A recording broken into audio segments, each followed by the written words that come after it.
Nabil Abdelaziz es una profesional especializada en gestión de proyectos, operaciones, localización y comunicación multilingüe. Con más de 10 años de experiencia internacional trabajando con equipos y organizaciones de Europa, América Latina, Oriente Medio y Estados Unidos. Cuenta con una sólida trayectoria en coordinación de proyectos, liderazgo de equipos, gestión administrativa y aseguramiento de la calidad lingüística, desempeñando funciones en sectores como la educación superior, la traducción y localización, la gestión de visados e inmigración, la atención a clientes internacionales y las relaciones institucionales. A lo largo de su carrera ha gestionado proyectos complejos en entornos multiculturales, garantizando el cumplimiento de plazos, estándares de calidad y objetivos estratégicos. Actualmente colabora con diversas organizaciones internacionales como gestora de proyectos, traductora, revisora lingüística y especialista en operaciones, combinando su experiencia en gestión con un profundo conocimiento de los idiomas árabe, español e inglés. Asimismo, participa en proyectos de investigación, cumplimiento normativo, localización de contenidos y servicios diplomáticos. Es licenciada en Lenguas y Literaturas Hispánicas por la Universidad de El Cairo, posee 2 maestrías, una en Literatura Mexicana por la Benemérita Universidad Autónoma de Puebla, México, obtenida con mención honorífica, y una maestría en Gestión de Proyectos desde España. Además, cuenta con estudios de posgrado en corrección de estilo, edición y traducción literaria. Su perfil se distingue por la capacidad de liderazgo, la gestión eficiente de equipos internacionales, la optimización de procesos, la atención al detalle y la habilidad para desenvolverse con éxito en entornos multiculturales y multilingües. Habla árabe como lengua materna, español con nivel avanzado y domina el inglés, lo que le permite actuar como puente de comunicación entre distintas regiones y culturas. Sean todos bienvenidos.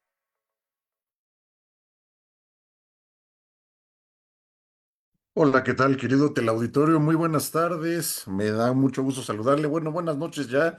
Son las 7 de la mañana aquí en México. Allá en Egipto son las 4 de la mañana, si no me fallan las matemáticas en el Sí. uso horario.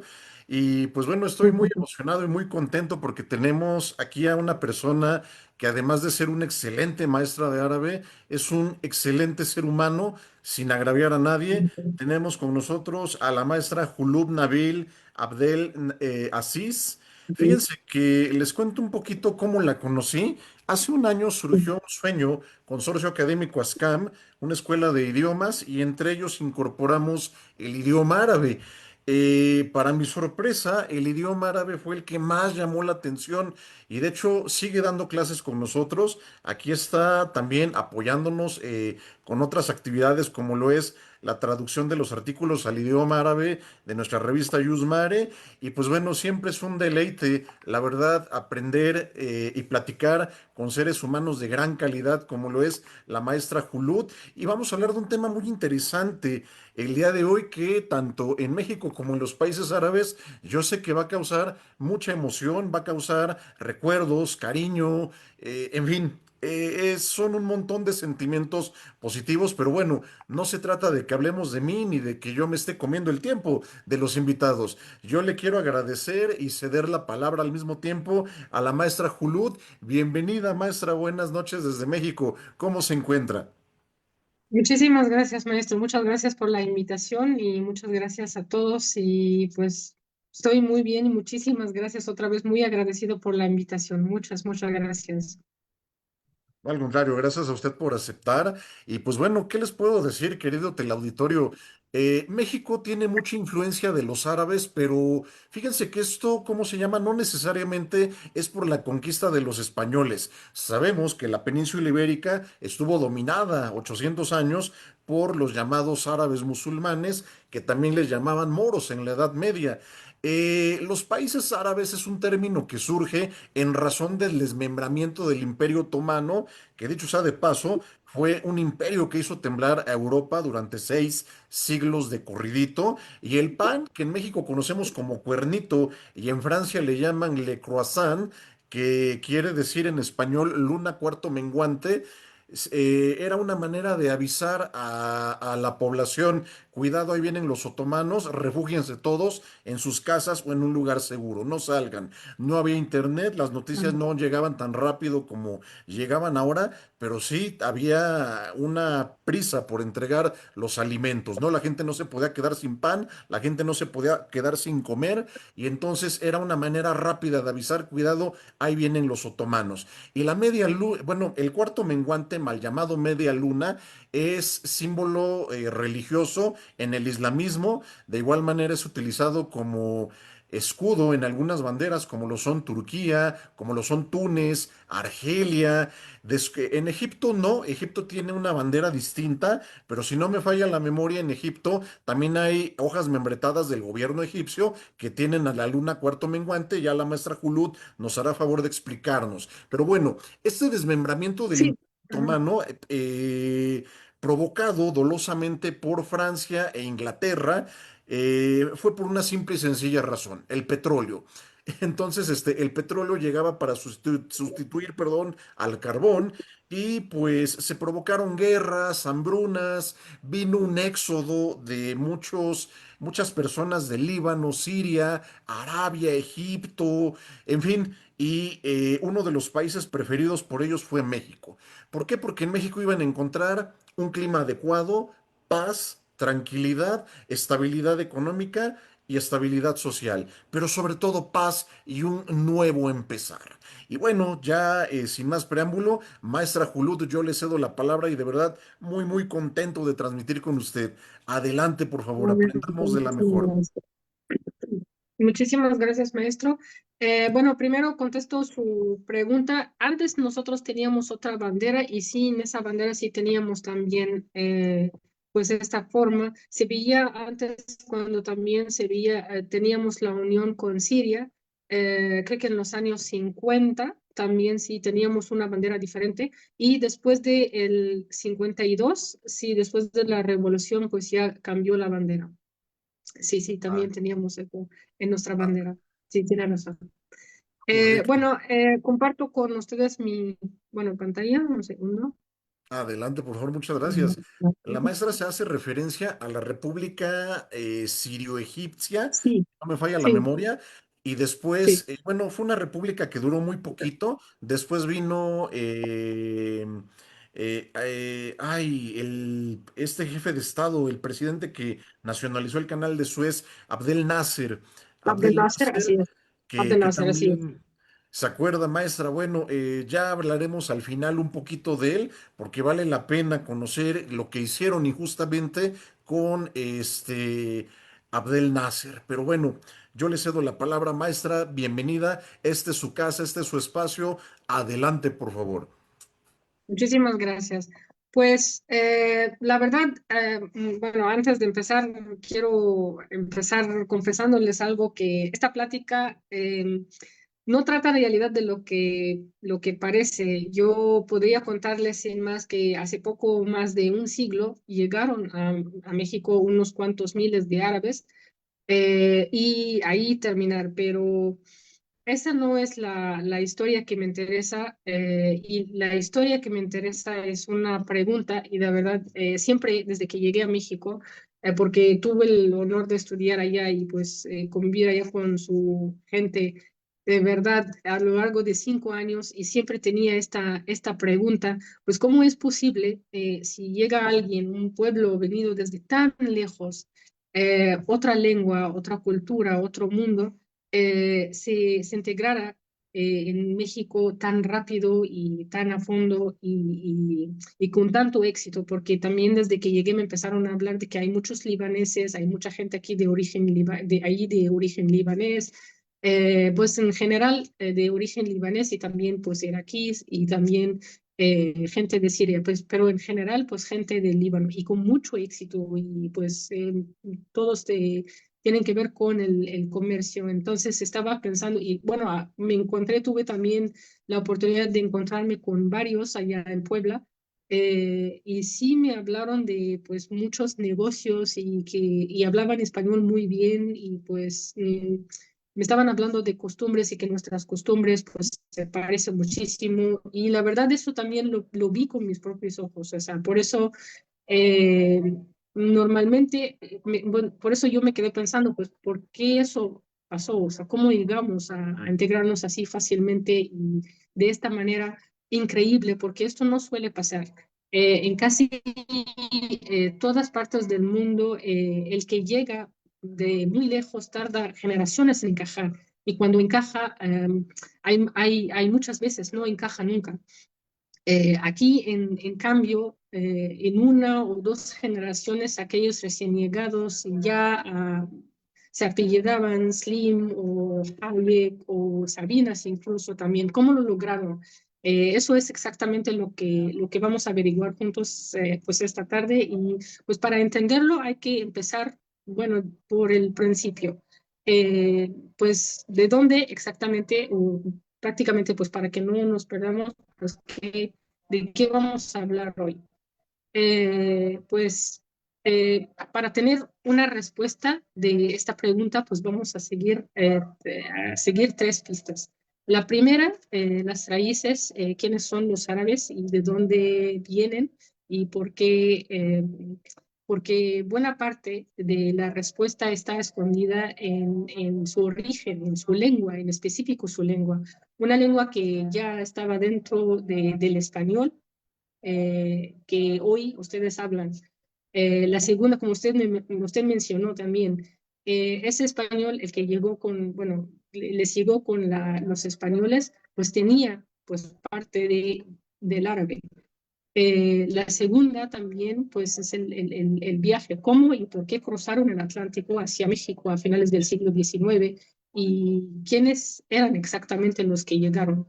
Y la tercera pista, la huella, en los parecidos, lo que dejaron en México, sobre todo porque este país y esta gente encajaron como si conocieran de antes. Al final, vamos a reunir todas estas pistas para llegar a una sola respuesta. Eh, pues los árabes no solamente, bueno, no nacieron con la llegada con el Islam. Ya existían como pueblo mucho antes, a esa etapa anterior. La tradición islámica o la etapa de antes del Islam, pues se llama al-Jahiliya o la época de la ignorancia. Era una Arabia de tribus, en su mayoría beduinos, nómadas del desierto, junto a algunas ciudades de caravanas, de oasis como la Meca, por ejemplo. Bueno, son ciudades en Arabia Saudí, la que conocemos ahora como Arabia Saudí, Medina, Taif. No había un Estado ni un poder central. Lo que unía a aquellas gentes era el parentesco tribal, un código de honor muy estricto y sobre todo la lengua, otra vez, la lengua. De hecho, el gran arte de los árabes preislámicos era la poesía. Los poetas eran las voces de sus tribus y aquellos poemas se recitaban de memoria mucho antes de que existiera el Corán, el libro sagrado de los musulmanes. Esa lengua poética cuidadísima es la base del árabe que luego bueno, se va a extender por medio mundo. Y aquí va un matriz muy importante porque a veces se imagina que aquella Arabia como un bloque homogéneo y no lo era en absoluto. La mayoría de las tribus eran paganas, politeístas también, adoraban a numerosos dioses y ídolos. El santuario de la Kaaba, que es según la creencia musulmana, pues es la casa de Dios aquí en la tierra, en la Meca pues tenía muchas estatuas de muchas divinidades, pero conviviendo con ellos había también comunidades judías importantes en el sur. En Yemen, por ejemplo, estamos hablando de Arabia, bueno, de la península arábiga, pues tenemos el sur, en el medio pues se encuentran los árabes, En el sur pues se encuentran los judíos y en el norte pues también comunidades cristianas en las fronteras, en la zona de donde, bueno, ahora pues son, bueno, se encuentran Palestina y también Siria y Líbano. Además, Arabia en ese momento estaba encajada entre dos grandes imperios de la época, el bizantino, el cristiano, y el persa, bueno, el noroeste, el bizantino y el persa al noroeste. Así que, bueno, tenía de todo, monoteísmo, politeísmo, desierto, imperios, todo convivía allí en esa zona. Y pues en este contexto, a comienzos del siglo VII, pues ya empieza la predicción del profeta Muhammad, la pasea con él, el profeta del Islam, de la religión musulmana, y nace, bueno, nacido en Meca, en la Meca, pues hacia el año 570, hacia el 610, empieza a predicar un mensaje monoteísta. En el 622 va a migrar a Medina y pues esta migración marca el inicio del calendario musulmán, que es un calendario lunar, lo estamos utilizando hasta hoy en día. También es de 12 meses y a su muerte en el año 632, casi toda la península ya estaba unida bajo nueva fe. Entonces, antes solamente el idioma, la que nos unía, bueno, el idioma es el que nos unía, ahora pues el idioma y la religión. Y luego, a partir del año 632,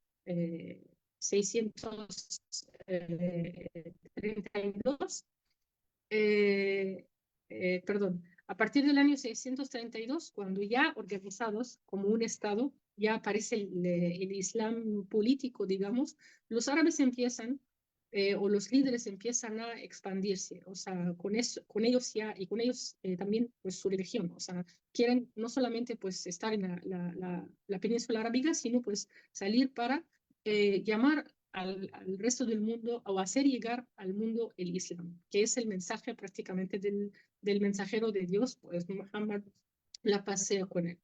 Entonces la expansión al principio pues solamente pues para difundir el Islam y luego pues empezaron a tener más, bueno, más objetivos. Nosotros en el mundo árabe normalmente llamamos esta expansión como aperturas árabes, no conquistas. Entonces, pues en otros libros, pues obviamente pues se lee la historia de diferentes lados, entonces en muchos libros ustedes pueden ver o leer como las conquistas árabes, pero por ejemplo aquí los libros de la historia pues los llaman aperturas árabes, la llegada de los árabes, la llegada del Islam, por ejemplo, a nuestros países, etc. En las aperturas o conquistas, bueno, llegaron a apenas unas décadas, se extendieron, se van a extender por un territorio inmenso. Como ustedes pueden ver en el mapa, en menos de un siglo, pues pasan del Océano Atlántico a las puertas de Asia Central, y Egipto también pues se incorpora hacia el 640. Todo el norte de África se va a revisar en menos de un siglo y por el otro lado llegan hasta China incluso. Así, también en una de aquellas aperturas se van a expandir hacia el noroeste y van a llegar hasta el sur de Francia incluso. Llegan a España y pues van a llegar hasta el sur de España, hasta el sur de Francia, pero por el clima pues no aguantan porque pues es un clima completamente diferente, entonces no van a poder seguir avanzando y pues van a regresar otra vez a estar en España, primero pues desde el norte, y luego pues como otra vez el clima pues va a jugar un papel muy importante. Va a ayudar muchísimo a los españoles en sus batallas contra los musulmanes o contra los moros, como los llamaban, y van a estar bajando hasta que van a estar centrándose en Granada, en Andalucía, en el sur de España. Pues en el año 711, pues un líder árabe se llama Tariq ibn Ziyad, no es árabe, pues es un líder musulmán, cruza el estrecho de Gibraltar. De hecho, el nombre de Gibraltar bueno, es un nombre, viene del árabe, viene de Jabal Tariq, la montaña de Tariq, así se llama literalmente. Entonces, Gibraltar es la montaña de Tariq. Así nace el Andaluz, así nace Andalucía, así nace España la musulmana. Duró casi 8 siglos hasta la caída de Granada en 1492. Esta fecha es muy importante, pues tanto para ustedes como para nosotros, para los árabes y también para pues, América Latina, porque pues para el mundo árabe pues marca el fin de una gran etapa en su historia. Literalmente es una etapa bueno, es una edad de oro. Y para ustedes también marca precisamente el inicio de la llegada de los españoles a las Américas. Y me gustaría subrayar algo más también en este punto, que la conquista árabe o la apertura árabe, desde nuestro punto de vista, no fue una conquista militar. La verdad arraigó, o sea, lo que de verdad arraigó fue una lengua, una fe, una forma de vida, y eso es muy importante porque vamos a seguir hablando de eso pues más adelante también. Entonces, por ejemplo, pues hoy en día, pues desde Marruecos hasta Irak, pues lo que nos une es este idioma. O sea, gracias a estas aperturas, a la llegada de los árabes a nuestros países, pues nos une hoy en día pues este idioma. Somos países musulmanes, o sea, la mayoría de la población pues es musulmana, pero por ejemplo el Líbano pues es un país católico, o sea, la religión no nos une, pero el idioma sí. Y pues a algunos, obviamente pues a usted pues les sonará familiar, pues porque es una historia que se repite, pues salvando siglos y distancias, es lo mismo que ocurrió con la llegada de los españoles a México, a la Nueva España. No llegó solo un ejército, sino llegó una lengua, el español, llegó una fe, el catolicismo, que todo esto pues transformó para siempre la vida de aquellas tierras. Entonces, pues nosotros nos parecemos también en este punto, o sea, cómo o sea, de repente o para siempre, pues se cambió la vida de nuestras tierras. Pues aquí también me gustaría mencionar, como pues lo mencionamos antes, pues el español que cruzó el Atlántico venía ya cargado de árabe, porque casi, pues bueno, durante casi 8 siglos de convivencia, eh, bueno, de los árabes en la península ibérica, el castellano heredó miles, de hecho 4.000 palabras son de origen árabe. Por ejemplo, todas las palabras o casi todas las palabras que empiezan con al son palabras de origen árabe. Por ejemplo, palabras como almohada, alcácer, alcalde, alguacil, etcétera. Por ejemplo, ojalá, pues también hay muchos estudios pues, están analizando y están diciendo que pues llega o es significa bueno, el equivalente de inshallah, que es si Dios quiere, o primero Dios en árabe, muchos nombres de lugares también, y pues llevaron todo esto pues hasta la Nueva España. Así que sin darnos cuenta, una parte del árabe prácticamente llegó a América antes que los árabes viajaban a escondida, bueno, dentro del español. Eh, También, pues, bueno, nosotros hablamos ahora del mundo árabe, o por ejemplo, de cómo nos llegó el árabe, o por qué ahora, pues, ustedes saben cómo nosotros nos convertimos pues, de diferentes civilizaciones, porque en cada país, en esa zona, en la zona del Medio Oriente, pues convivían con civilizaciones diferentes. Ahora, pues, cómo todos somos árabes, pues a través de las aperturas de los árabes. ¿Y qué es hoy el mundo árabe? El mundo árabe no es un solo país, son 22 estados de la Liga Árabe, desde Marruecos, pues Mauritania en el Atlántico, hasta Omán en el Golfo, desde Siria en el norte hasta Sudán y Somalia y Yemen. En total, más de 450 millones bueno, más de 50, perdón, 450 millones de personas con lengua oficial común, que es el árabe. Y bueno, quiero romper un estereotipo desde ya porque es fundamental y siempre pues hablo con estos dos conceptos en mis clases para entender lo que viene. Árabe no quiere decir musulmán, sino, bueno, o sea, no es lo mismo, son cosas distintas. Árabe es una lengua, es una cultura. Musulmán es una religión. Eso es muy importante y tenemos que saber esto o pues tenerlo en mente pues para más cosas que vamos a mencionar más adelante. Porque hay muchísimos millones de musulmanes que no son árabes. Indonesia, en Pakistán, en Turquía incluso. Turquía no forma parte del mundo árabe, pues nos une la religión, pero son dos idiomas diferentes, dos culturas diferentes y también lo vamos a mencionar más adelante.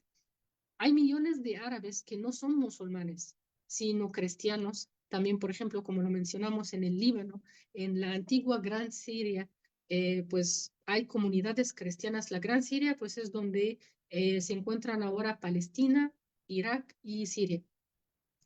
Entonces, pues allá hay muchas comunidades cristianas antiquísimas. Y guárdense, por favor, guárdense ese dato, porque cuando hablemos de quién emigró a México van a entender por qué tantos apellidos árabes en México son en realidad de familias cristianas. Dentro de ese mundo árabe, pues hay variedad inmensa de gente de Marruecos, de egipcios, gente de Líbano, de diferentes países, y lo que nos une, pues una sola cosa, la lengua, ¿sí? Y con la lengua pasa algo curioso.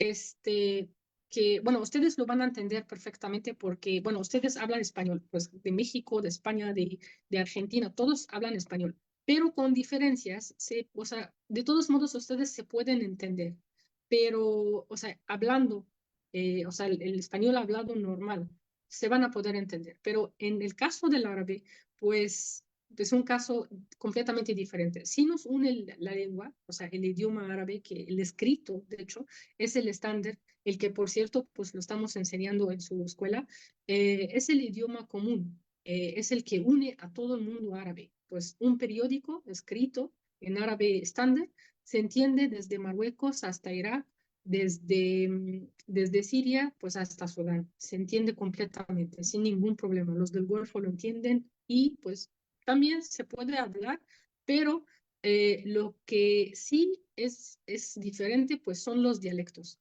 Los dialectos tenemos diferentes dialectos. Tenemos, por ejemplo, el marroquí, que es el Darja, el Masri, el egipcio, el Shami, el del Líbano, y Siria, el iraquí, el del Golfo, el Jalijía. Entonces, todos esos dialectos son completamente diferentes. Entonces, por ejemplo, dos árabes lejanos tienen dificultades de verdad de entenderse hablando. Por ejemplo, yo no puedo hablar con un marroquí, yo no entendería, por ejemplo, el dialecto marroquí. Tal vez el egipcio se entiende un poquito más, pues gracias al cine y gracias a la música, porque pues todo el mundo lo escucha, entonces me pueden entender, pero no me pueden hablar. O sea, obviamente pues me pueden hablar, pero si ellos me hablan en su dialecto, definitivamente yo no voy a entender. Entonces, para poder hacerlo, podríamos hablar usando el árabe estándar o pues utilizar otro idioma para poder comunicarnos. Y eso, la verdad, es muy, muy triste. Eh, bueno, ahora, bueno, ya hablamos de los árabes, y también hablamos de pues los dialectos. Entonces, si un alumno, si alguien quiere aprender un idioma que todo el mundo árabe lo entiende, pues es recomendado el árabe estándar. El árabe estándar, pues también tenemos un nivel de comunicación, se puede entender, se puede estudiar fácilmente y pues todo el mundo lo va a entender. Cualquier persona que aprenda el árabe en este mundo, pues lo va a entender perfectamente. Ahora, aquí muchos van a hacer la pregunta o esta pregunta. Yo también me la hice también. Durante todos esos siglos, ¿hubo algún contacto? ¿Llegaron árabes a México? Bueno, la verdad yo estaba investigando, pero no hay ninguna prueba seria de que los árabes cruzaron el Atlántico y llegaron a México prehispánico. Esto porque siempre hay, o existe, o teníamos, o antes teníamos esta idea, y de hecho hay mucha gente que sigue insistiendo que los musulmanes descubrieron América antes de los españoles. Pero en realidad, pues no, o sea, esta idea no se sostiene, no podemos encontrar, por ejemplo, pues ningún libro, ningún manuscrito, pues que pueda validar esta idea. ¿Por qué? Porque en los libros de los geógrafos árabes medievales hablaban o hacían referencia al Atlántico como un mar de tinieblas, un mar de leyendas, o sea, prácticamente para ellos, pues detrás de este mar ya no hay nada. O sea, ellos no pudieron cruzar este mar. Entonces, la idea de que los árabes descubrieron América, yo creo que no es correcto.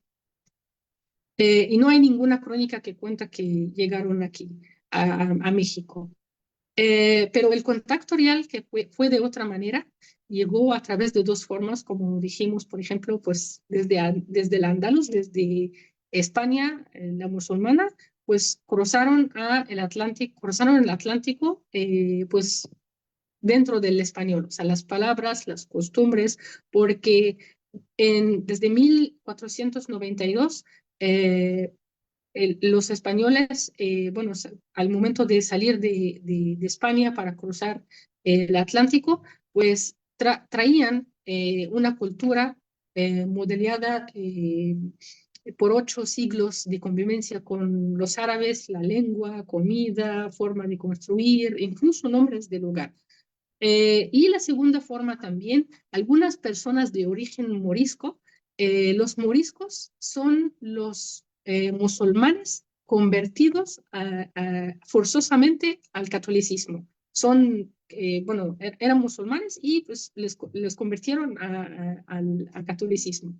Entonces, bueno, hay personas de origen morisco sí cruzaron en persona y eso también es importante, aunque estaba prohibido y la corona lo prohibió desde muy pronto, que ningún moro, ningún judío, ningún reconciliado pasara a las Indias. Incluso Carlos V lo dejó por escrito en 1526 y quedó recogido en las leyes de Indias.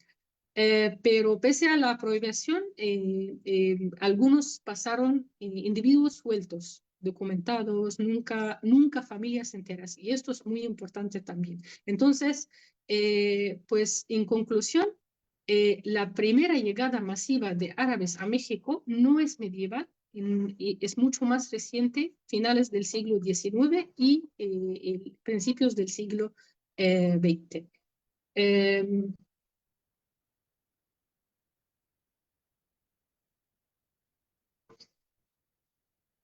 Antes de pues cruzar con ellos el Atlántico, pues conviene también entender de qué imperio venían ellos o iban ellos huyendo, porque el poder en el mundo islámico, nada más para que entiendan rápido, fue cambiando de manos a lo largo de los siglos. Al morir, bueno, cuando falleció el profeta en el año 632, gobernaron 4 califas musulmanes, o sea, califa es un líder musulmán, el líder del Estado musulmán. Después el poder pasó a una dinastía que son los omeyas, su capital en Damasco. Luego los abbasís también llevaron el capital a Bagdad y pues en su época, pues esa era la edad de oro de la ciencia y la cultura árabes. Y con el tiempo, aquel imperio, el imperio pues más importante de la historia del Islam, pues el imperio pues abbasí, se fragmentó. Llegaron los mongoles y el centro de gravedad se fue desplazándose. Aquí está el dato clave para lo que viene. Los últimos en quedarse casi todo el mundo árabe no fueron árabes, son turcos. O sea, otra vez, los árabes, los turcos no son árabes y los árabes no son turcos. Entonces, los otomanos toman primero Constantinopla en 1453 y en el siglo XVI conquistan Egipto. Ahí sí, pues lo llamamos conquista. Conquistan Egipto, Siria, Irak, Arabia y todo el norte de África y durante 400 años, hasta la Primera Guerra Mundial, como se mencionó, fueron los turcos quienes gobernaron a los árabes desde Estambul. Recuerden eso porque eso nos va a servir para un dato importante cuando llegaron o cuando van a llegar los árabes a México, porque les van a llamar turcos. Bueno, aquí. Ahora la pregunta, ¿cómo acabaron en México? Ahora estamos hablando del mundo árabe. ¿Cómo acabaron los árabes en México? Tenemos que situarnos a finales del siglo XIX y principios del siglo XX, el Imperio Otomano, que llevaba siglos dominando el Oriente, el Medio Oriente, se estaba desmoronando. Y la vida en sus provincias árabes, sobre todo en lo que hoy son el Líbano, Siria y Palestina, porque como dijimos, había comunidades cristianas muy importantes allá. Se había vuelto la vida muy difícil, crisis económica, hambrunas y reclutamiento militar forzoso también para las guerras del imperio y tensiones religiosas. Eso es lo más importante, es la razón más importante. Por eso mucha gente sintió que no había futuro y decidió marcharse, buscando la paz otra vez. Entonces se marcharon en oleadas. Las primeras familias salían a finales del siglo XIX. El primer libanés documentado en México llega a Veracruz en 1878. Luego, con el derrumbe del imperio, tras la Primera Guerra Mundial, el reparto de de la región entre Francia e Inglaterra y la migración se dispara en los años 20. Un dato muy triste, la verdad, que muchas veces cruzaron el Atlántico en barcos y sin saber a dónde iban, ¿no? Sin saber bien a dónde iban. O sea, ellos iban huyéndose. O sea, lo más importante es alejarnos del Imperio Otomano. Por eso, una cosa importante, ellos no vinieron solo hombres, o sea, no eran como antes, por ejemplo, en la época medieval, pues solamente pues personas o individuos, sino familias enteras. Entonces, pues con sus esposas, hijos, pues incluso pues llevaban sus padres, entonces familias enteras para quedarse y vinieron con la vocación de comercio. Y estas dos cosas vinieron o sea, que vinieron en familia y también sabían comerciar, explican gran parte de la rapidísima integración. Esto es un dato también curioso. Eh, pues ¿Y qué hicieron al llegar? Casi todos empezaron desde abajo. Vendían de puerta a puerta, pues a los abonos, telas, eso también es importante. Había muchos vendedores de telas. De hecho, bueno, como van a llegar muchos cristianos, o pues los que están llegando, pues son cristianos, o eran cristianos maronitas, entonces eran devotos de San Charbel. Y pues como ellos vendían telas, entonces encontraron una manera inteligente pues para poder como vincular y vincular esto con la venta de telas, o sea, como son devotos, entonces salen o aparece en México pues el tema de vender listones o poner listones con la foto, la imagen de Sam Sheldon. Entonces ellos empezaron, para poder como promover la venta de telas, pues empezaron a hacer esto. Y para mí pues es algo inteligente pues para poder hacerlo y también integrar integrarse con la sociedad. Eso, bueno, un dato también curioso. Bueno, de la venta de puerta a puerta, pues pasaron a pequeño comercio, abrieron tiendas y pues muchos acabaron levantando grandes empresas. Apellidos, por ejemplo, que conocemos todos los que visitamos México, por ejemplo, Carlos Slim, hello, Alfredo Harp, hello también, y también la familia Chidrawi, también de origen libanés. Pues la actriz Salma Hayek, su papá es libanés. Incluso el poeta Jaime Sabinas también es el hijo del libanés Julio Sabinas y un dramaturgo se llama también Héctor Azar. Son apellidos famosos ahora. Y ahora retomo también algo importante, algo que mencioné al principio, porque es una de las claves de la integración y mucha gente cree que el árabe igual a un musulmán, ya dijimos que no es así. La mayoría de los migrantes árabes que llegaron a México eran cristianos, maronitas en específico, que son católicos del monte del Líbano.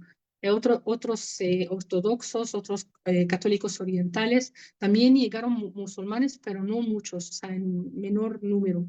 Pero muchos apellidos de los que estamos escuchando ahora, pues son apellidos cristianos. Pues ya también mencionamos el del Chidrawi.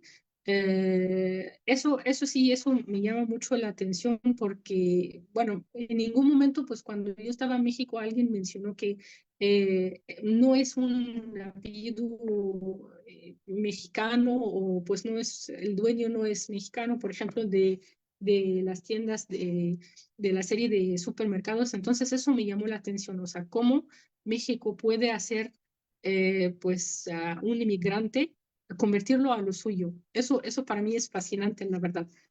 Eh, ¿Y por qué también ellos integraron, o sea, una de las cosas que, por qué ellos como se integraron tan rápido?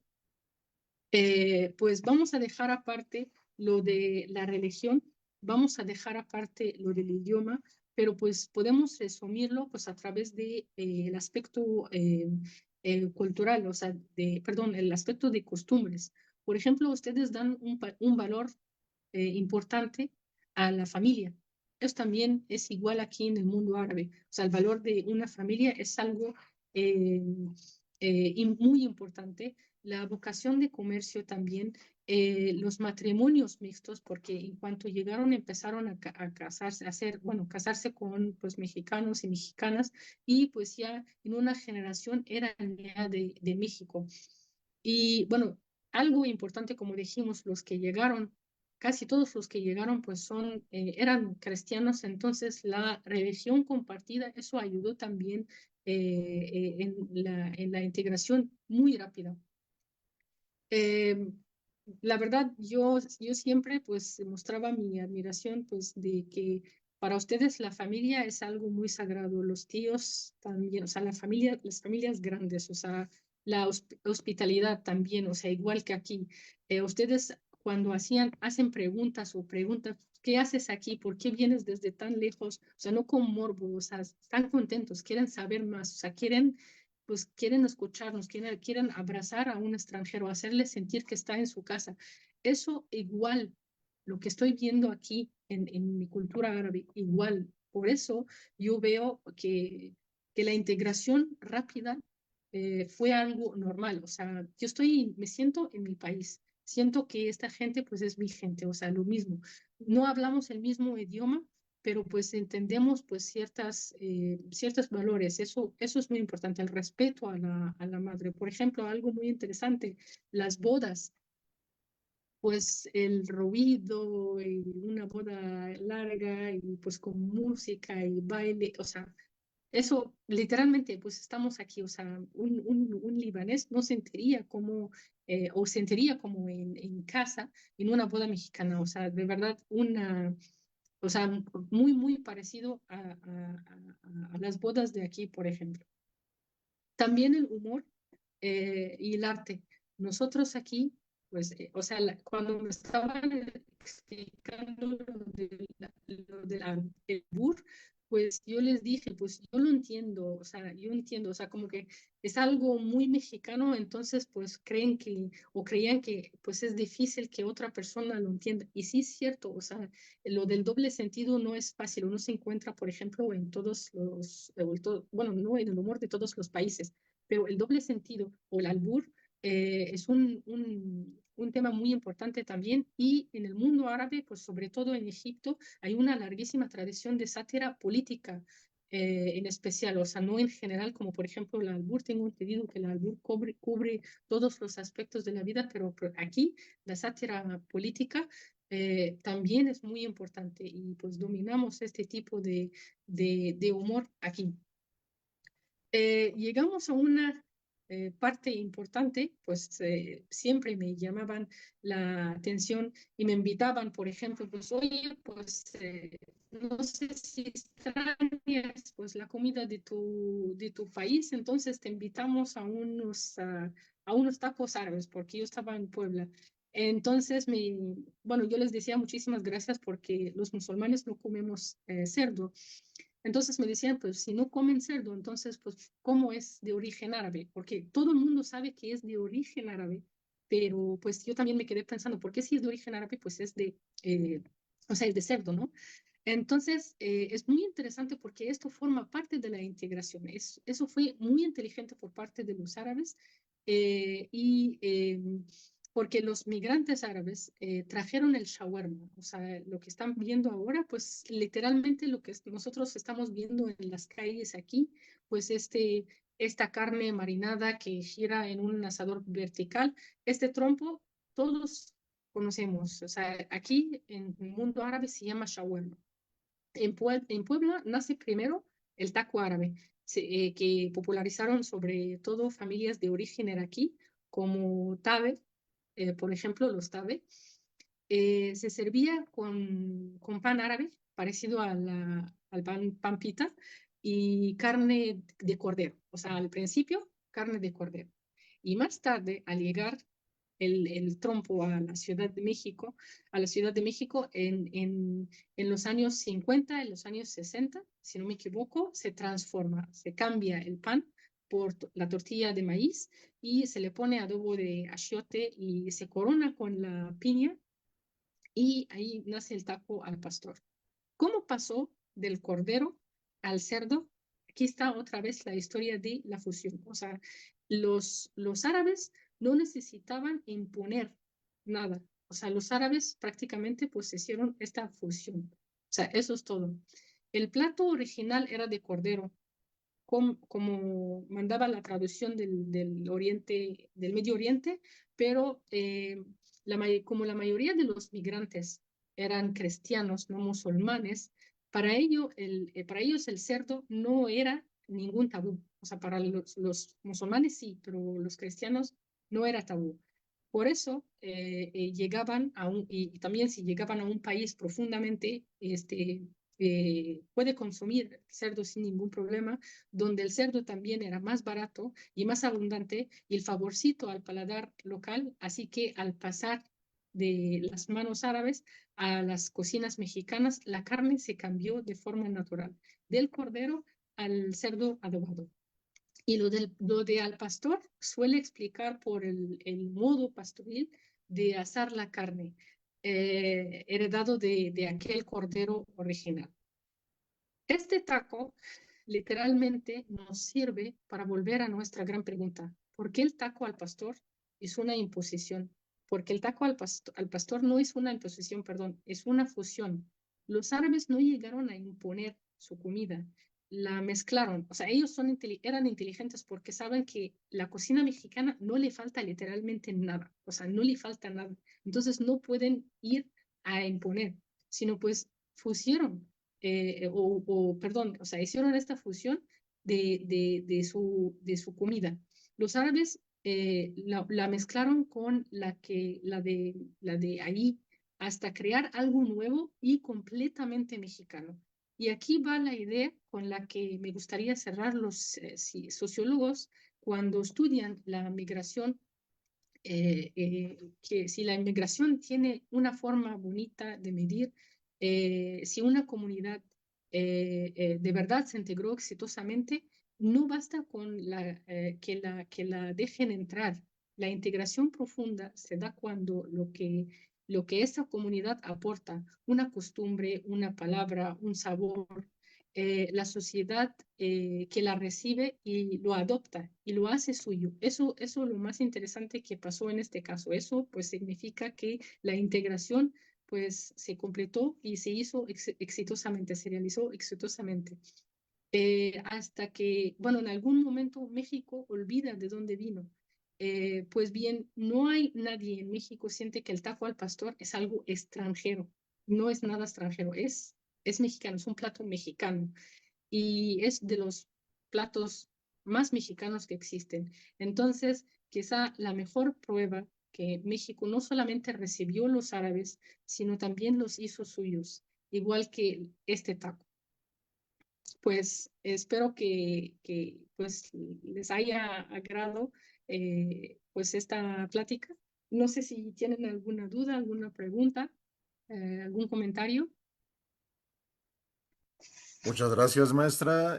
Manda saludos Jorge Salgado, alumno suyo, amigo nuestro, y mencionó algo en árabe, no lo puedo pronunciar, A ver, pero déjeme ver, a por ver, aquí tengo la publicación, a ver.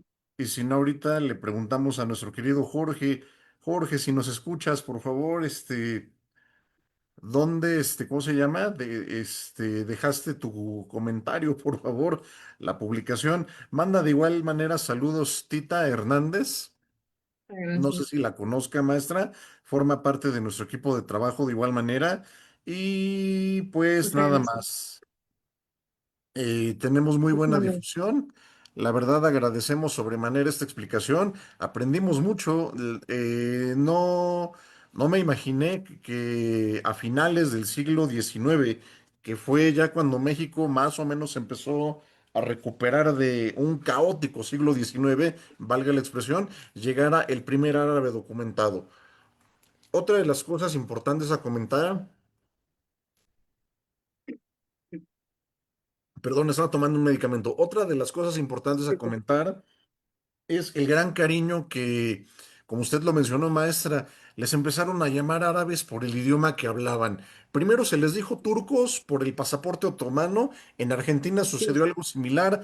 El expresidente Carlos Saúl Menem, que también era de ascendencia siria, pues le apodaban el turco, a pesar de que, sí, como bien lo mencionó, pues no, él no era turco para nada. Tenía ascendencia siria que era muy diferente. Aquí en México llegó en su mayoría personas de Líbano y Siria. sí, Y se tomó con tanto cariño esa, pues yo me atrevería a decir, mezcla de culturas y nacionalidades, que hay una película, perdón, aquí tengo ya la publicación, dice Al-Hat Liha, fue lo que ah, me escribió nuestro alhamdulillah, querido Jorge. ¿Qué sí, significa, maestra? alhamdulillah. Pues gracias a Dios.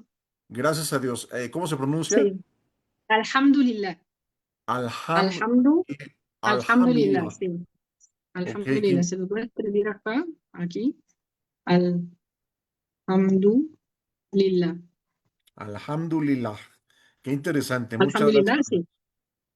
De nada. Yo espero, no se preocupe, al contrario, yo espero ya empezar a, bueno, incorporarme con usted este agosto, ahora sí, ya sin excusa ni Espera, pretexto. no, no, no. Le venía comentando, vino una película que marcó un antes y un después en la relación entre los países árabes y México, que fue El Baisano Jalil.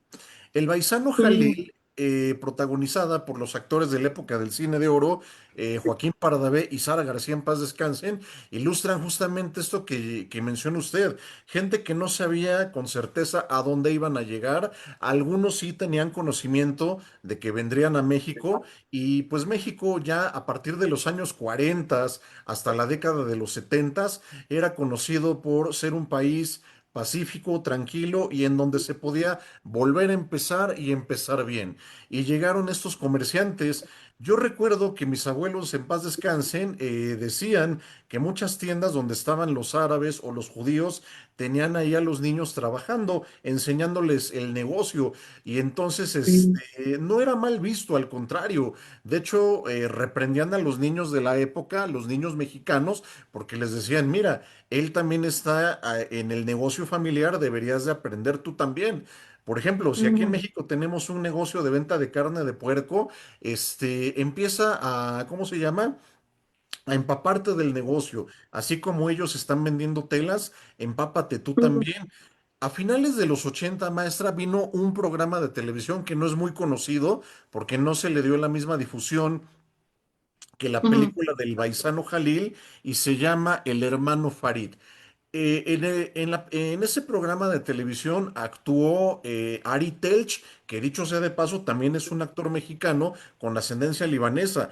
Habemos muchas personas, y lo digo con toda humildad y respeto, que descendemos de estos llamados inmigrantes árabes. En mi caso, mi bisabuelo paterno llegó justamente a Veracruz, huyendo de la guerra sirio-libanesa, lamentablemente mm, desde que desmembraron el Imperio Otomano.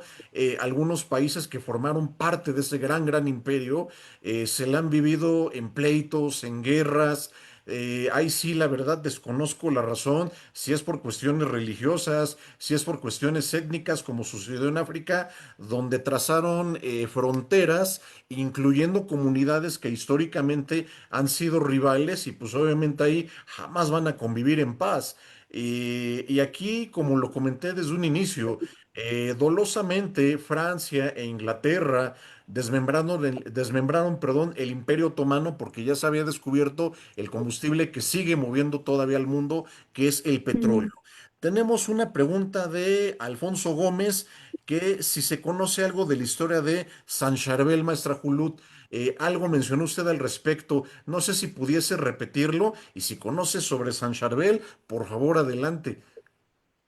Pues lo que yo sé es que él nunca jamás visitó México, pero los que, bueno, como la mayoría de los que llegaron eran cristianos y dijimos, pues él era un monje maronita libanés, entonces como la mayoría lo eran devotos, entonces sí utilizaron su foto, su imagen, y pues ya salió lo del el tema, la gente pues le ataba como listones con peticiones en las estatuas, o en sus estatuas en las ciudades, en la Ciudad de México, en las iglesias.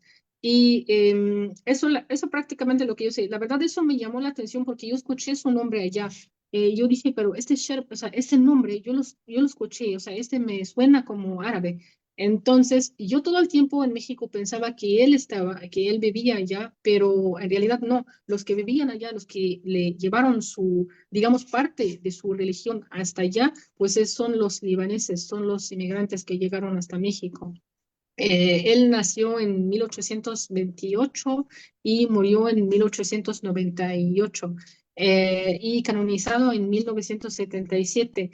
Y pues gracias a esos comerciantes, pues que, bueno, se dice comentan en la historia, pues que prácticamente pues ellos querían mover la venta de las telas, entonces pues salió esto lo de atar listones con peticiones. Entonces se veía viendo, o sea, escribiendo sus peticiones en diferentes colores, e incluso pues en cada, tenían como significados, pues, por ejemplo, el rojo para el amor, el amarillo para el dinero, entonces pues depende de tu petición. Entonces, eso prácticamente lo que yo sé de su historia, pero puedo ir compartiendo con ustedes sin ningún problema, pues algo de su historia, pues lo puedo investigar y se lo puedo pasar sin ningún problema, con mucho gusto. Muchas gracias, maestra. Si me lo permite, solo quisiera complementar. Como bien lo mencionó, era un monje, sacerdote y ermitaño libanés perteneciente a la Iglesia Católica Maronita. Se le reconoce como el santo patrono de quienes sufren en cuerpo y alma, y efectivamente lo canonizó el Papa Juan Pablo VI, perdón, en el año de 1977. convirtiéndose en el primer santo oficial del Líbano ante la Santa Sede. La tradición de los colores que ya mencionó usted, solamente quiero compartir el significado de los colores que se comparten. El azul, bueno, esto, ¿cómo se llama? Siempre a San Charbel se le pide por la salud de una persona que se encuentra en un estado grave, Ah, sí, enfermedades terminales, etcétera. También se le ayuda, también se le pide, perdón, para ayudas económicas. Y vienen así los colores: azul, que representa fuerza, protección y voluntad divina; rosa, amor filial y reconciliaciones familiares; el rojo, situaciones difíciles de urgencia y una provisión económica; el dorado, que contrario senso a lo que se pudiera pensar que tiene que ver con la economía, aquí habla más bien de una iluminación espiritual, paz mundial y también pedir por la salud de los seres queridos; y el blanco, que es el tradicionalmente usado para dar gracias por un favor ya recibido. Se le celebra cada 24 de julio. Aquí en Polanco hay una iglesia, no es la iglesia de San Charbel, pero sí se le conoce como la iglesia del nombre de este santo porque hay imágenes de él aquí en Polanco, y hay muchos, muchos mexicanos que somos devotos de San Charbel o San Charbelito, como le decimos muy respetuosamente. En el centro de la Ciudad de México hay una catedral que es de San Charbel y se llama Catedral Maronita de México. Reitero, sí pertenece a la Iglesia Católica y está reconocida por la arquidiócesis, perdón, primada de México. No estamos hablando ya de iglesia ortodoxa ni nada por el estilo. Ahora, también cuando el cristianismo se separó, pues se dividió en muchas ramas, como es el protestantismo, la iglesia ortodoxa y justamente esta iglesia que estamos mencionando de San Charbel, la iglesia católica maronita. No sé si quedó clara, por favor, nuestro sí, querido sí, amigo sí, sí. eh, No, um, muchas gracias por la explicación. Alfonso Gómez. No, de qué, al contrario, maestra, gracias a usted. Tenemos un comentario de gratitud de María García, y Luz Gil nos dice lo siguiente: yo nací en las calles de la Merced y en esa vecindad tenía amigos españoles y libaneses. No había distinción, todos jugábamos igual, no había envidias ni ventajas. Mis compañeras del Instituto Anglo-Español también eran libanesas, españolas, guatemaltecas, etcétera. Fue una gran infancia y afortunadamente conservo algunas de esas amistades. Gracias, Luz, por compartirnos ese capítulo de su vida, y ojalá, ¿verdad?, regresara ese México amable, ese México donde no hay distinciones, ese México solidario, donde no hay, Sí, como bien lo dice usted, Luz, envidia. Todavía, y maestra Julut no me dejará mentir porque usted vivió en México mucho tiempo, todavía existe la bonita tradición aquí en el país de saludar a la gente cuando nos encontramos, de sonreír. Siempre hace falta en un mundo tan violento ese apapacho al alma, ese gesto de sí, amabilidad. Varios actores internacionales y músicos o intérpretes como Miguel Bosé nos han llamado a México el país más hospitalario del planeta. Y lo mencionó cuando pasó por una experiencia muy fuerte aquí en México. Y le comentaron que si en razón de esa experiencia él se iba a mudar, y dijo, no. No, no, no, yo me voy a quedar aquí, yo no me voy a alejar de este país que me ha dado mucho, que yo quiero mucho y que es el país más hospitalario de la tierra. Dicho sea de paso, no sé si algunos de ustedes sean fans de Timbiriche. Cuando Timbiriche era todavía un grupo infantil, interpretaron una canción intitulada México. Justamente Miguel Bosé, cantautor español, fue quien compuso la letra y la música de esa canción México. No la canto porque canto horrible, pero para que se acuerden más o menos de la tonadita, es la que dice México, México, ¿ok? A esa canción me refiero. Muy bien, pues le mandan saludos los alumnos, sus alumnos, maestra. Están muy contentos con muchísimas su gracias. participación. Y pues desde el grupo de las clases de árabe, donde amablemente nos hace favor de impartir estas cátedras, maestra, pues le echaron muchas porras, le desearon mucha suerte. Y Muchísimas como gracias. decimos, y como decimos en México, también lo comentaron los alumnos, le mandan todas las buenas vibras. Y pues, Sí, maestra, muchísimas la verdad, gracias. No, al contrario, gracias a usted. Yo desde que tuve la oportunidad de entrevistarla y conocerla, tenía la firme convicción de que usted sería la titular del idioma árabe y Sí, gracias a Dios que sí, me muy dio, bien. pues no sé si sea prudente decirlo, la sabiduría o la luz para contratarla y pues no me equivoqué. Dios no se equivocó, Efectivamente. me guió con usted y mire, como le decía, para mi sorpresa, el idioma árabe fue uno de los que más llamaron la atención y pues es usted, y se lo digo, ¿cómo se llama? Porque estoy enterado, es usted la profesora más carismática de Consorcio Académico ASCAM, Muchas gracias, muchas llegando a gracias. De verdad, superar a muchísimas otros gracias. Es un halago, profesores. de verdad. No, no, al contrario, gracias a usted, llegando a superar otros profesores que también tienen un método de enseñanza, pues muy parecido al suyo, que tiene que ver con algo que se complemente con el alumno, ser empático con el alumno, hacerlo parte de la cultura y del idioma, que es muy importante. Pero bueno, maestra, cada quien tiene su propio estilo y aquí usted le ha Claro, dado su estilo muy personal de dar clases y eso es lo que ha hecho que continúen aquí con nosotros. De hecho, íbamos magnífico. a cerrar la escuela por completo y en el Sí, idioma árabe se pidió que no. Yo noté las muestras de cariño, yo noté también el interés por el idioma y dije, se quede el idioma árabe. ¿De acuerdo? Porque como lo sí, dicen también los alumnos, es que en México es muy difícil encontrar, sorprendentemente, a pesar de que hay muchos descendientes de sí. inmigrantes del ya caído Imperio Otomano, no es fácil Ujú, aprender árabe en México. Ahora, ya sí, la maestra Hulud me dio una base para poder pensar el por qué nos enseña árabe comúnmente en México.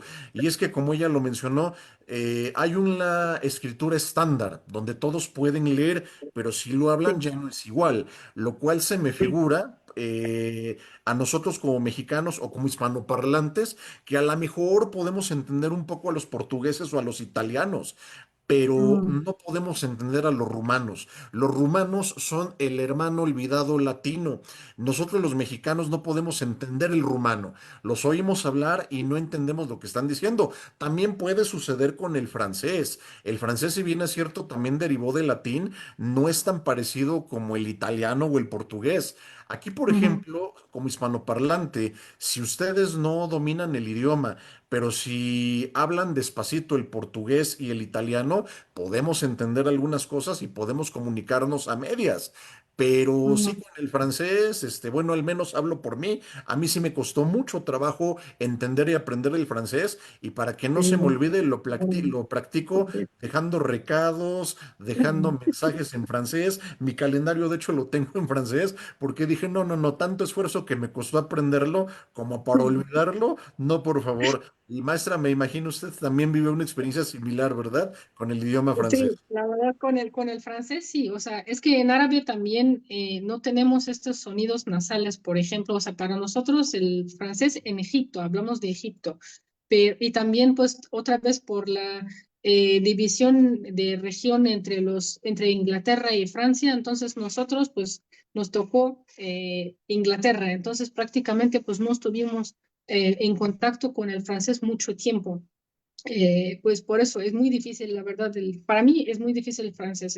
Lo intenté aprender 2 o 3 veces, pero no, es difícil, sí, es difícil. Para mí es más fácil el alemán y el español, pues, Sí, pues ahora sí que es un idioma, o sea, muy difícil, muy fácil y muy, muy bonito, la verdad. Y bueno, una cosa que me gustaría agregar respecto a lo de mi estancia allá en México, em, o sea, y esto lo estaba mencionando a Jorge, pues un alumno del árabe y también pues un compañero, de verdad estoy muy agradecida porque yo tuve muchos problemas cuando llegué a México y la gente ni siquiera me conocía, o sea, y eso también estuvimos en la época de la primavera árabe y pues todo lo negativo llegaba del Medio Oriente y aún así la gente me echaba la mano.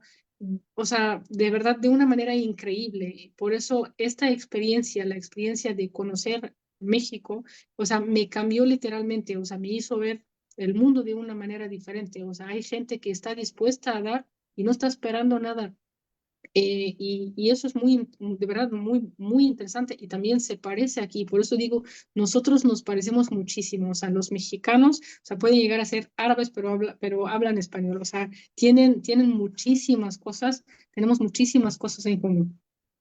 Sí, totalmente, maestra. Ahora sí que, pues, Sí, ¿qué le puedo decir si usted lo vivió de primera mano? Y a colación de que mencionó, por cierto, perdón, mandan saludos, Cristian Neri, Elizabeth Zárate, no sé si haya sido también alumna suya, estuvo creo con que nosotros, sí, ¿verdad? Cristian, sí, creo que Cristian, sí.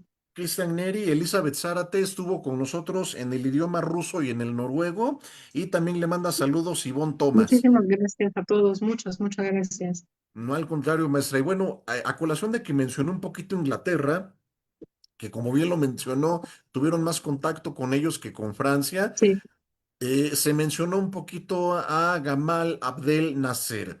¿Qué sí, pasó con este hombre que marcó la historia de Egipto? Ok, se le considera, por favor, maestra, si estoy mintiendo, corríjame con toda sí, confianza, se le considera uno de los mejores primeros ministros o presidentes de Egipto. sí, ¿Y sí, cuál fue el pecado y por qué Occidente lo critica y sataniza tanto? Bueno, él, como Lázaro Cárdenas, tuvo el valor para expropiar el canal de Suez porque decía, el canal de Suez, si bien es cierto, lo construyó el Imperio Británico, eso lo está construyendo aquí en Egipto, ellos son los que se están enriqueciendo con el territorio egipcio y justo es que Egipto ya no siga manteniendo al Imperio Británico y lo expropió. Obviamente despertó la furia de los británicos y sí, sí, provocaron un golpe de estado que terminó con la vida de Gamal Abdel Nasser, conocido también como el padre del Egipto moderno. No recuerdo, sí, maestra, si la República de Arabia que conformó Egipto con Siria, no recuerdo si fue sí. antes o después de él. No, o sea, sí, con él, o sea, creo que duró 3 años nada más. Creo Sí, que no me acuerdo del 54 al 56 creo, si no me equivoco. Pero sí, o sea, no duró muchísimo, o sea, y de hecho iban también, se iba a reunir también un tercer país, pero no llegaron a concretar ningún acuerdo y pues todo fracasó. sí, caray. Ahora sí que y nació como una unión para tratar de darle poder al mundo árabe, así Al como mundo también árabe, sí, así la es. Unión Africana. De hecho, él quería no traer de vuelta al Imperio Otomano, pero sí quería más unión entre los que conformaban la cultura árabe. Y reitero, el gran pecado de este señor, si se le puede decir así, fue expropiar el canal de Suez. Toquen ustedes los intereses Sí. de Inglaterra y de Estados Unidos y ellos se van a encargar de vender leyendas negras.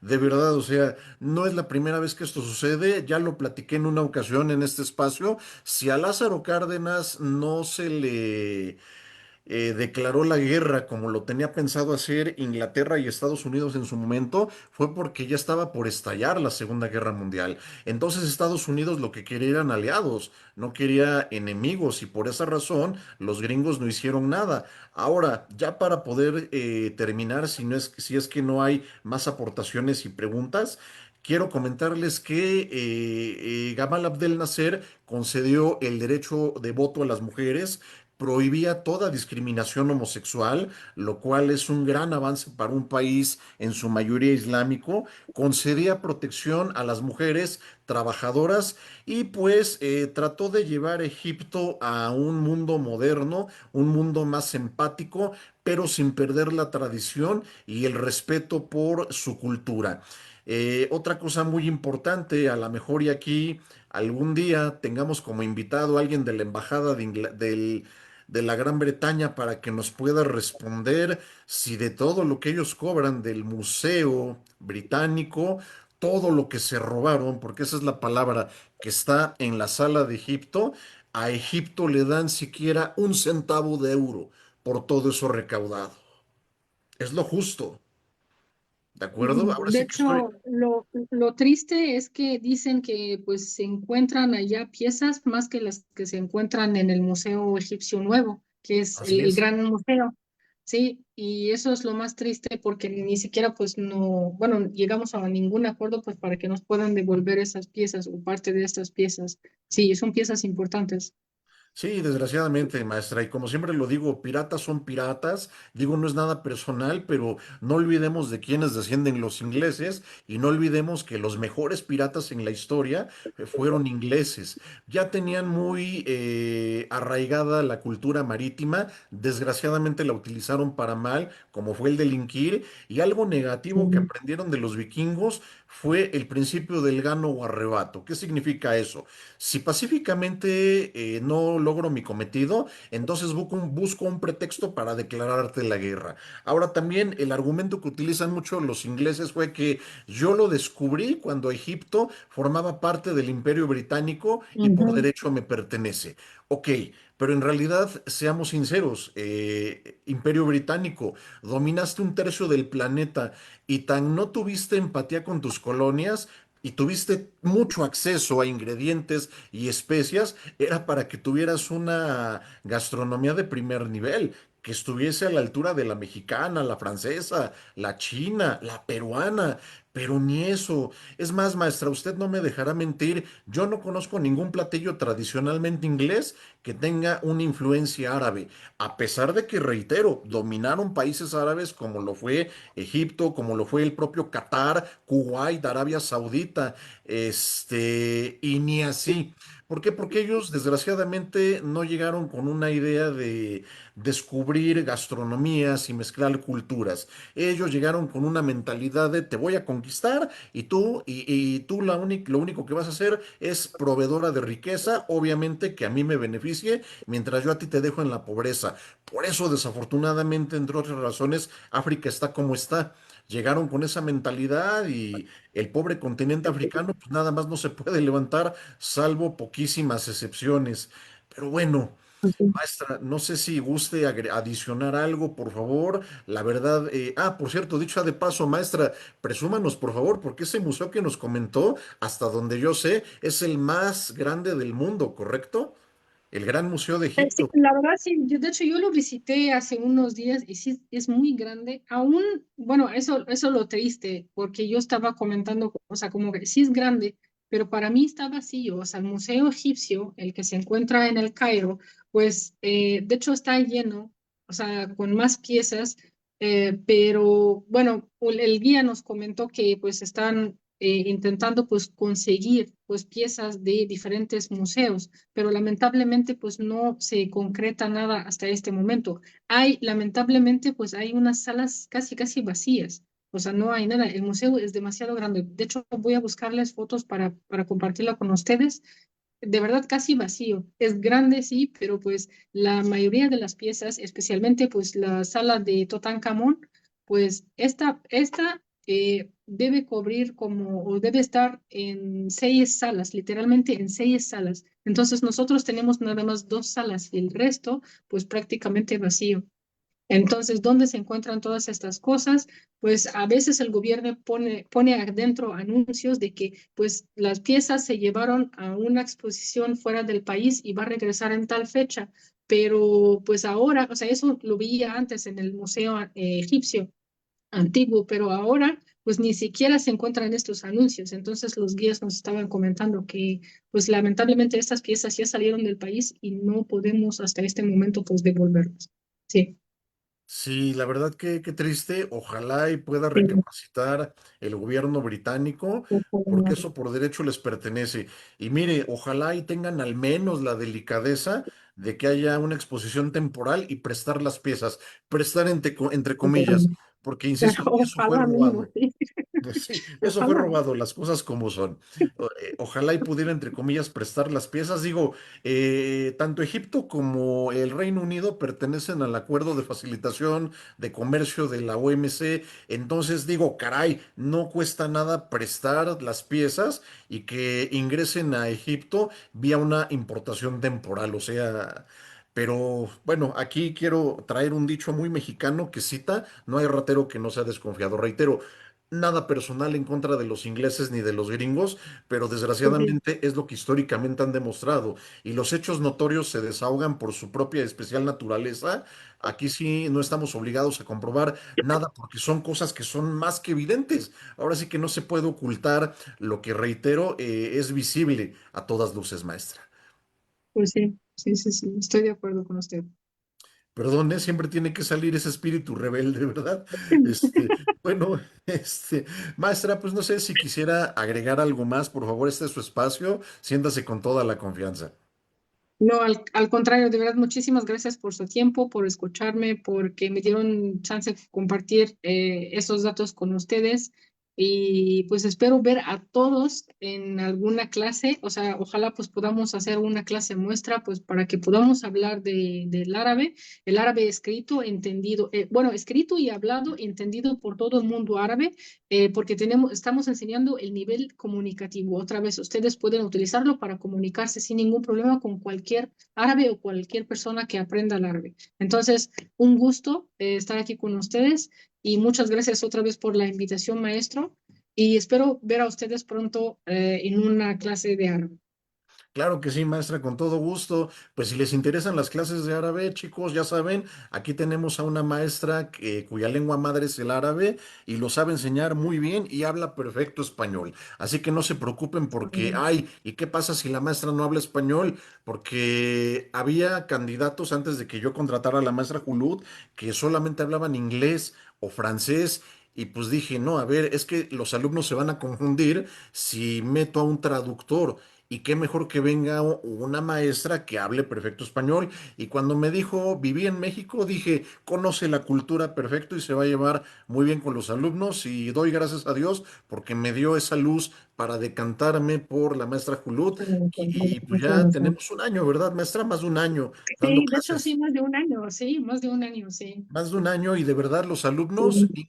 ninguno se ha dado de baja. Así que los Alhamdulillah, gracias invitamos, a Dios. gracias a Alhamdulillah. Dios, los invitamos a una clase muestra, la estaremos organizando muy Sí, por pronto. favor. Sí, Déjenme coordinarme con la maestra Julut porque ella aparte está en Egipto y son 8 o 9 horas de diferencia. Ahorita aquí en México son las 8:22, allá ya van a dar las 6 de la mañana. La maestra Julut ya tiene que descansar. Entonces, nos coordinamos para esa clase muestra, de verdad no se van a sí, claro. arrepentir.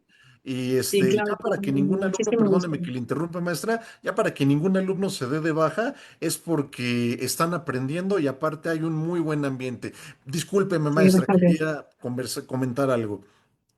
Al contrario, o sea, siempre estoy aquí, o sea, sí estoy acostumbrada a trabajar en horario de México, o sea, todo para mi querido México y mis queridos mexicanos, de verdad, con muchísimo gusto. Y obviamente, pues todos los de América Latina, o sea, estoy muy, muy encantada trabajando con ustedes, trabajando en la escuela, pues todos cooperan conmigo bueno, para poder trabajar y dar estas vibras positivas a los alumnos. Estoy trabajando a gusto aquí y muchas veces, como usted dice, pues el español es importante porque muchas veces hablamos de cultura, o sea, desde el nivel inicial estamos hablando no solamente de idiomas, sino también de cultura. Eso es muy importante. Yo quiero enseñar al alumno no solamente así se dice tal, no, cuándo lo decimos, por qué lo decimos, por ejemplo, y hablamos de situaciones y hablamos de costumbres aquí. Entonces, sí, pasamos mucho tiempo hablando de cultura más que idioma también.